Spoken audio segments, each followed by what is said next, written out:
Good morning, how are you?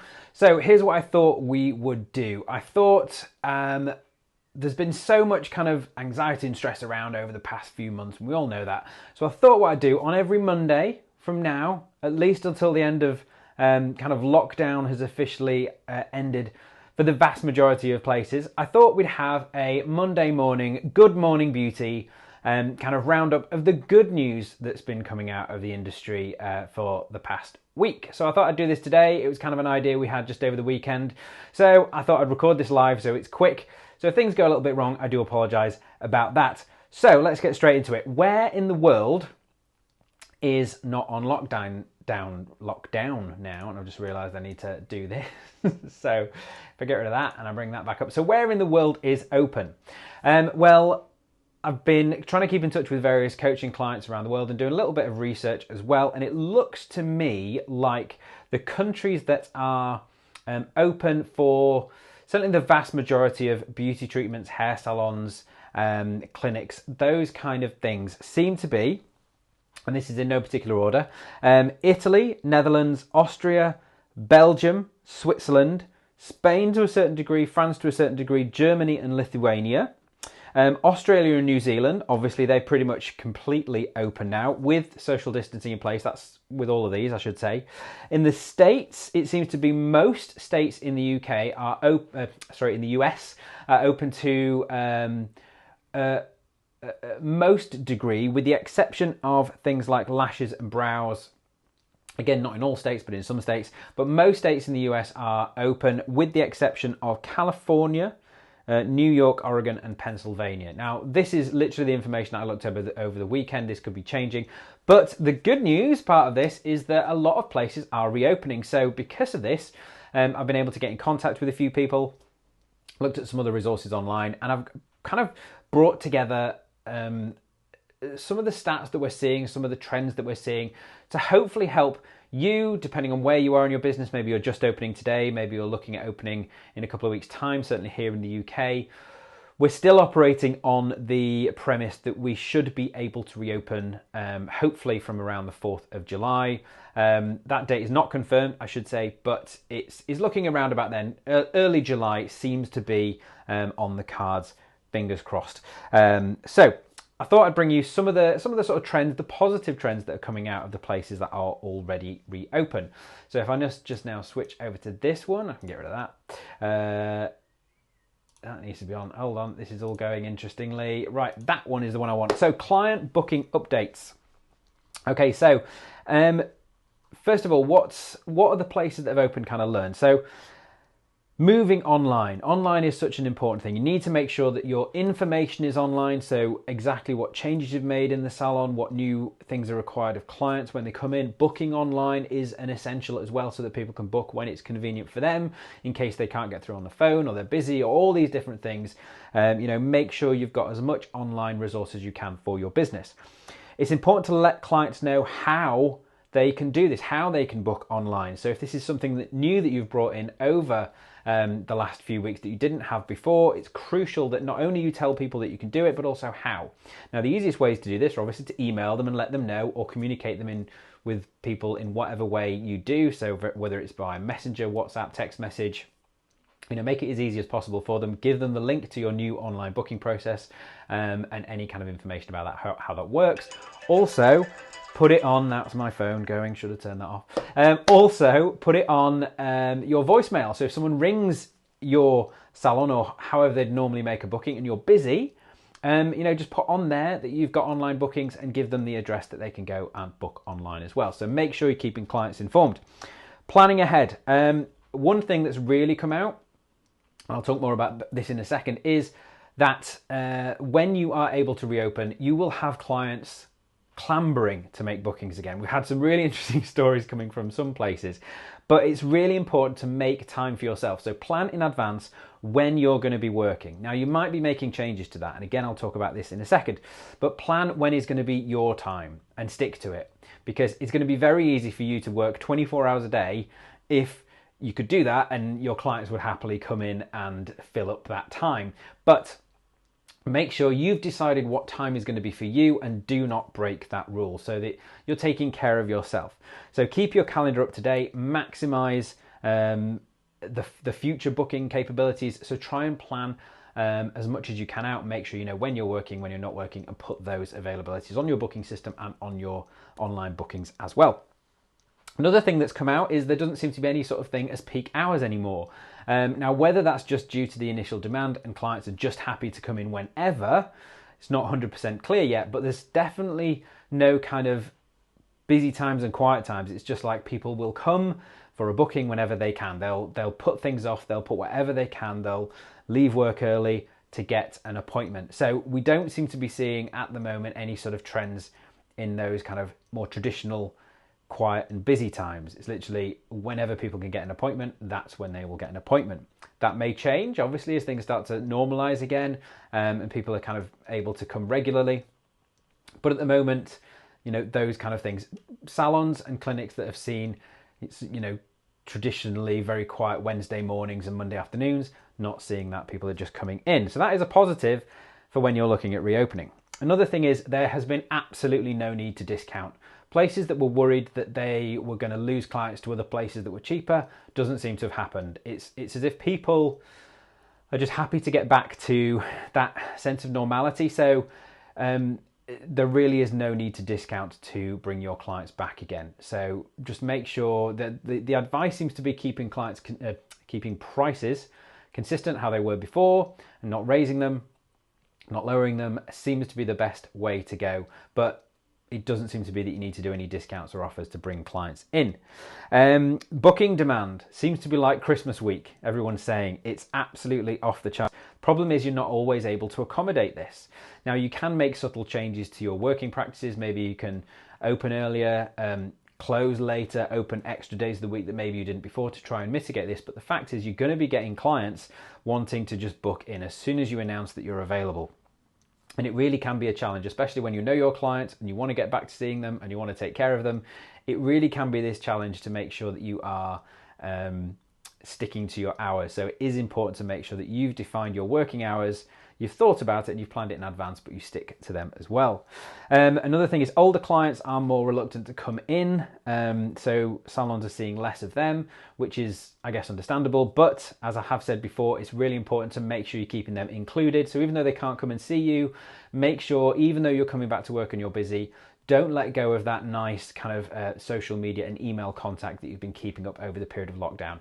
Make sure you're still including clients who can't come and see you because they are in the high risk areas or your older clients. Make sure you're still including them in what's going on. And don't be afraid to show what's happening in the salon as well.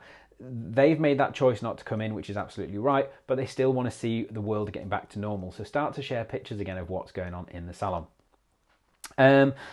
Advanced bookings are easy. Okay, so people are not only protecting the booking that they can get now, but they want to make sure that they've got the next booking and the booking after that and the booking after that.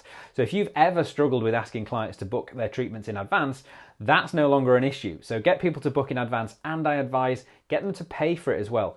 People are genuinely happy to support you, especially now they know that things are opening back up again.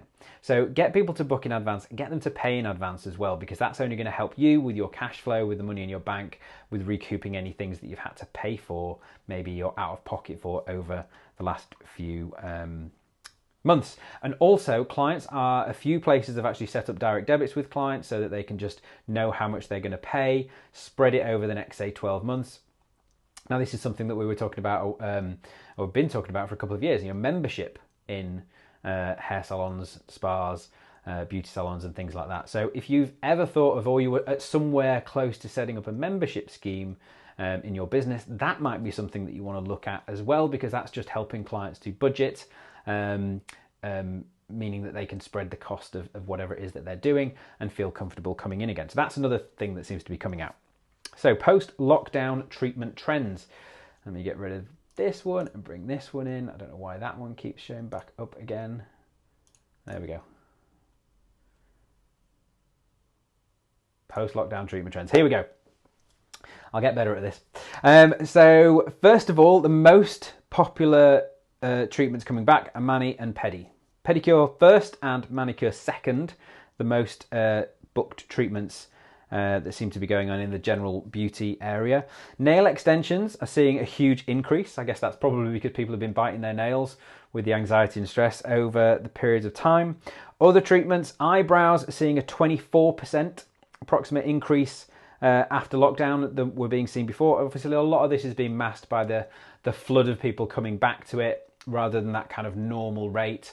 So it's difficult to see how much of this is going to remain. But at the moment, those are the very rough figures that I seem to be getting. Hair removal, not surprisingly, is seeing a surge, not quite as big, about 12%. Facials and face treatments seem to be a bit slower to take off. Now, again, it's difficult to say whether that's because of, in some places, the restrictions with PPE are meaning they're either difficult to do or possibly impossible to do, because there are some countries that are, some countries and some states that are requiring clients to wear masks when they have their treatments. Not many, it seems to be very, very much in the minority, but obviously if a client's wearing a mask, it's very difficult to do a facial, so that could be pushing down the demand for those. Massage as well seems to be seeing a bit of a decrease, and again, difficult to say exactly why, but just anecdotally, it seems to be because obviously those are tend to be the longer treatments. They tend to be the less urgent ones. And obviously people are going more towards the brows and the waxing treatments and the manicures and pedicures, things that are going to make them feel and look nice as well. So massage may be just kind of seeing the reduction because people are favouring those treatments. Obviously massage tend to be the longer treatments as well, and as people are trying to minimise contact time, they're sort of the easier ones to go. So I don't think it's that people are not necessarily wanting massage. I think they're just being maybe nudged aside for now in favour of some of the other treatments. And interestingly as well, there's evidence that holistic well-being, non-contact treatments are seeing a real rise in popularity as well, partially because of heightened awareness of self-care during lockdown, so things like meditations becoming very popular, guided meditation, and also Reiki as well. So those alternative treatments that don't require as much contact. You could potentially even do in groups if you've got the spacing and things like that. So it's interesting, these different things that are coming out. So what other lessons are we learning from around the world? First of all, you cannot inform your clients enough. Okay, I've said keep them up to date with email, with messages, however you communicate with your clients, but that still seems to be the case. You cannot keep clients enough informed about what's going on. So make sure you're repeatedly telling them about the online consultation forms if you're using them, why they're important to fill in. You know, make sure you're reminding them about arrival times and how important it is that they arrive on time at their arrival time so things don't have that knock-on effect. Also remind them that if you are having strict arrival times, you know, why that's important, and also make sure you're telling them that if they arrive after their arrival time, however you've allotted that, you know, you can't delay your day for them, so that could affect their own appointment time. Obviously word this in a very nice and friendly way, but if you sort of show them the consequences of them not doing what you're telling them, then maybe they'll actually stick to it. But genuinely, you cannot seem to tell them enough. So if you used to tell them sort of once or twice before their appointment about their time, double it. Send them as many emails and messages as you physically can. Remind them about appointment times. Obviously, remind them about your new cancellation policies if they've changed, and your opening hours as well.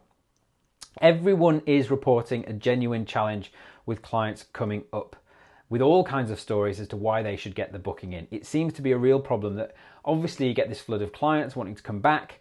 You've only got so many hours in the day, especially with any additional restrictions that are in place. For example, gaps between when clients' treatments finish and come back in again. Obviously, extra time you may need because you put additional sanitization and cleaning procedures in place. So all these different things are obviously going to impact how many clients you can have in your business within a normal day. And obviously if you have multiple therapists in a business, you might have to restrict how many are in at one time as well. So it does seem to be a genuine problem. We've had reports of people offering to pay anything up to double the price of the normal treatment so they can get booked in. People coming up with all kinds of sob stories as to why they should get booked in. And it can be really stressful because obviously you want to see your clients, you want to make sure they're looked after. You may be nervous that they may go somewhere else. This is why it's really crucial that you decide what your policies are, how people are going to get bookings, what criteria you're going to use, and you make sure your staff know about these as well, so you're all singing from the same hymn sheet. So it's important to plan ahead and stick to them. Make sure your staff are really happy as well. Make sure they feel safe, make sure they feel supported. That could be even just checking in with them before you reopen, checking in with them every morning. Just make sure that they've, if they've been asked any questions or they've read any reports or anything like that, there's nothing new that's playing on their mind. So just check in with them every day. So also make sure they understand the new rules. And another piece of advice on this is to quiz them on this, because they'll easily say, yes, I understand everything and all that. Quiz them on it, make sure they can repeat back to you what the new policies and rules are, so that when they're communicating with clients, they are giving them the right message as well. Make sure they understand the new policies as well, especially regarding client bookings, so that they're not allowing clients to sneak in and jump ahead of the queue. Remind your clients what they are allowed to bring in, what they can and can't bring in. Obviously, we're trying to minimize as many things as possible. That's going to be different in your state, your country, your area, whatever, but make sure you know what clients are allowed to bring in, or certainly how much you can restrict them, and bring in as few things as physically possible. Reassure your clients of your cleaning and sanitation practices and how they can help you. Again, it's another thing that you can inform them about, but keep them reassured and tell them all the things that you're doing. Another thing that's come out is the reduction in client volume that you're able to see has, in most places, been almost completely mitigated by changes in working hours. So if you're really smart, you can sort of say, okay, well, if we, you may have staff, you may have lots of staff, so you're gonna have to take care how many staff you can have in at a time. If you previously used to have, say, 4 or 5 members of staff in at a time or more, you might have to reduce that. But what can you do? Can you open earlier? It might be difficult, but at least it means you're going to be able to see more clients. You're going to be able to facilitate having more staff in a day period. They just maybe have to start earlier and finish later. So it has pretty much come out that initially when places opened and they tried to open with their normal working hours, it was impacting their business around about 20% in terms of number of clients and revenue that they could bring in. As an average, some were more, some were less. But with some tweaks to opening hours, like I said, starting earlier, finishing later, and maybe opening up, if there was a day in the week that you previously didn't open, you could open up on those days as well. Those kind of reductions in revenue and client numbers can be mitigated and pretty much completely ruled out by doing those things. Yes, it's going to be harder on you, but if revenue is important to you, which it should be, and obviously seeing your clients and keeping them and looking after them, then you can pretty much do that as long as you're a bit clever. What else we got? The strangest things that hadn't realised would be so strange. Keeping 2 meters between staff, clients, and working areas. There's been reports of a lot of sort of, suddenly you're in a corridor area or a confined area and sort of standing with your back against a wall or ducking into alcoves that you've never used before, or almost hiding behind pieces of equipment that you never would have kind of ducked out of the way to. So that's been something that's been comical at times. No one's kind of said they found it super stressful, but it's just been a new thing to kind of get used to. And obviously it can seem a bit strange, if a client's coming towards you and you suddenly dive into a room out of the way. It can seem a bit odd, but everyone kind of seems to get it and got over it quite quickly. No more breaks or lunch together. That was another thing that seems to have come out that people hadn't sort of had conceptually realised, but not kind of thought about and put a plan in place for, or certainly hadn't fully thought about. So that's another thing as well. There's not kind of that hanging out at work with team members and things ability that was there before. So that's been a little bit difficult to manage, but not the end of the world.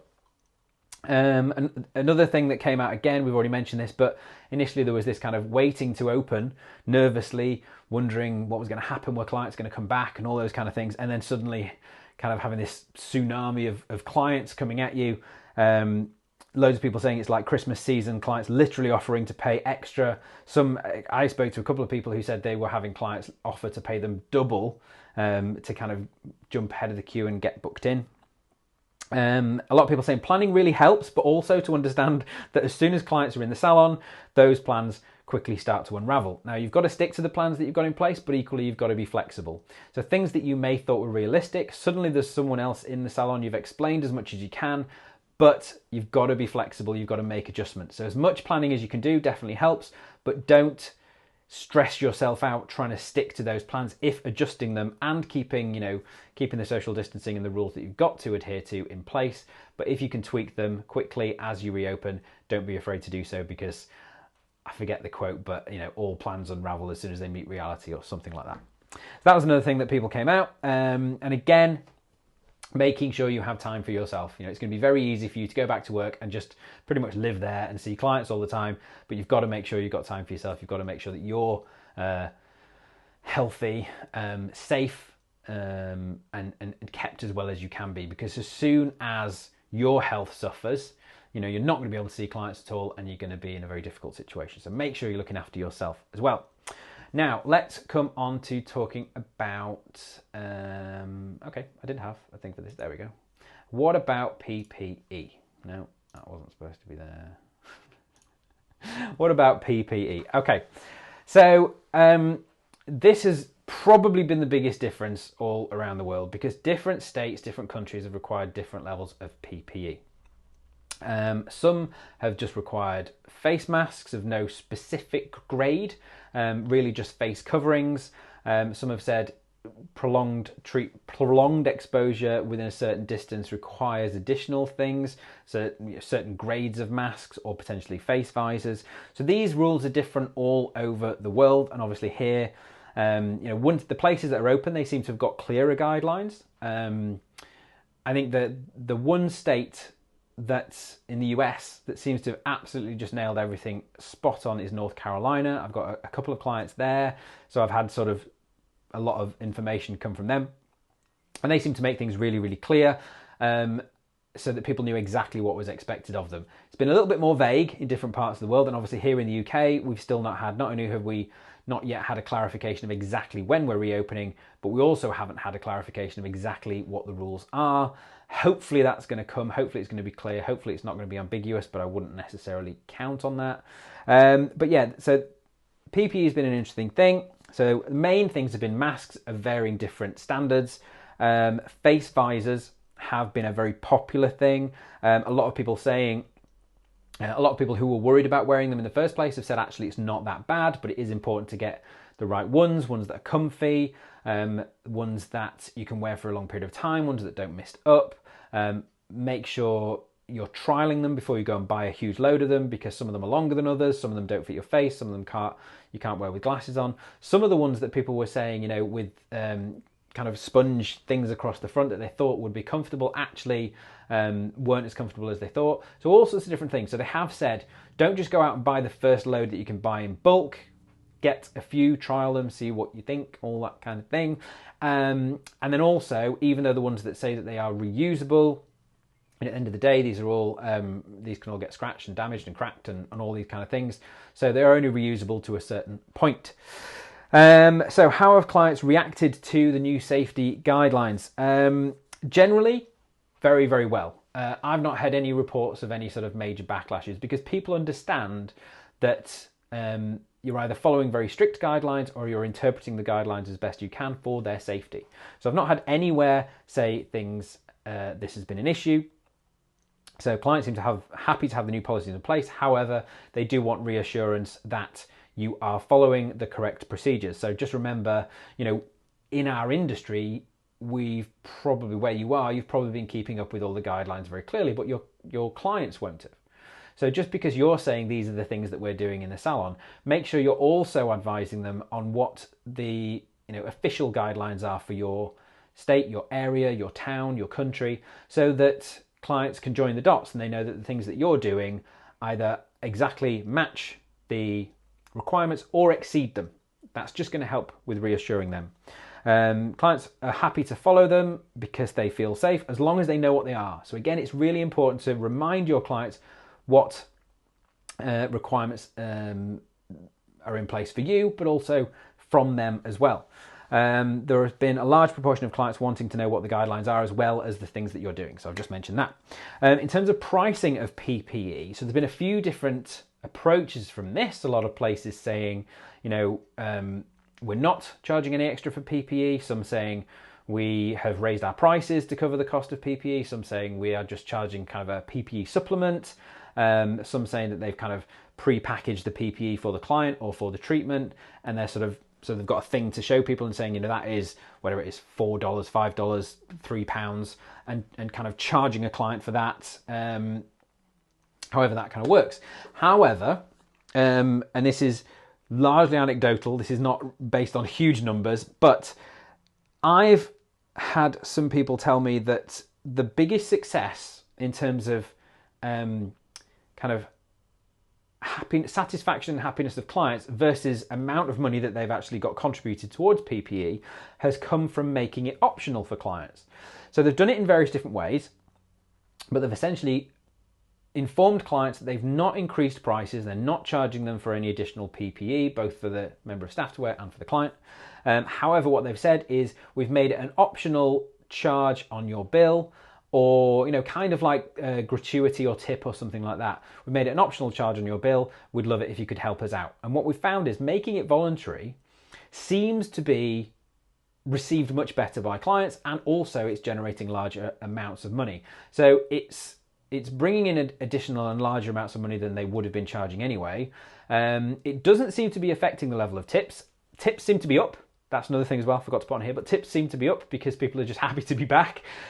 So part of that is going to be the tips being up, but part of it is going to be, you know, this response saying, look, we're not charging you for PPE. However, you can help us out because obviously it has, you know, increased our costs to help keep you safe. That seems to be what is working best. So what's it like in the salon? How has the atmosphere changed? Generally speaking, it seems clients are so pleased to be back. Initially, what people are saying is, you know, the first time a client comes back in again, there's this kind of strange coldness. Obviously, you can't hug them, you can't shake their hand. You know, you might know some of your clients very well. So there's this kind of initial sort of coldness of sort of like, what do I do? How friendly should I be? But then everyone's saying, you know, within a few minutes of being in the salon, and they've realised, you know, okay, this is a bit different and it's going to be a bit different. But then you start to talk to them and it gets very close to normal very, very quickly. So a lot of people saying there's this kind of initial, as soon as a client walks in, a little bit of a kind of ripple in the atmosphere, but then once they're in, it's perfectly normal again. So that is kind of everything I wanted to bring you. I hope that's been useful to you. I've gone on for way longer than I thought, but I hope that's been handy. If you've got any good news, because I'm going to try and do this every Monday around about 10 o'clock in the morning, just to give you a positive start off to the week, whether you are back at work, whether you're not back at work, whether you're hoping to get back to work. I just want to give you kind of a positive start to the week. So we're kind of trying to focus on keeping you updated, but generally with the positive stuff. So if you've got a good news story, either from your own salon, from your own area, or something that you just read online that could be useful, could be informative, could be positive to everyone in the industry, please do share it with me. And the easiest way to do that is probably just to either send me a message on Facebook, just go to my business page, Adam Chatterley, Salon Business Secrets, go to the Facebook group, Beauty Business Hackers, or just send me an email, no, it's not info anymore, it's letstalk@salonbusinesssecrets.com. Send us what you have and maybe we'll feature you in next week. Thank you very much for listening. I will be back again a week from now.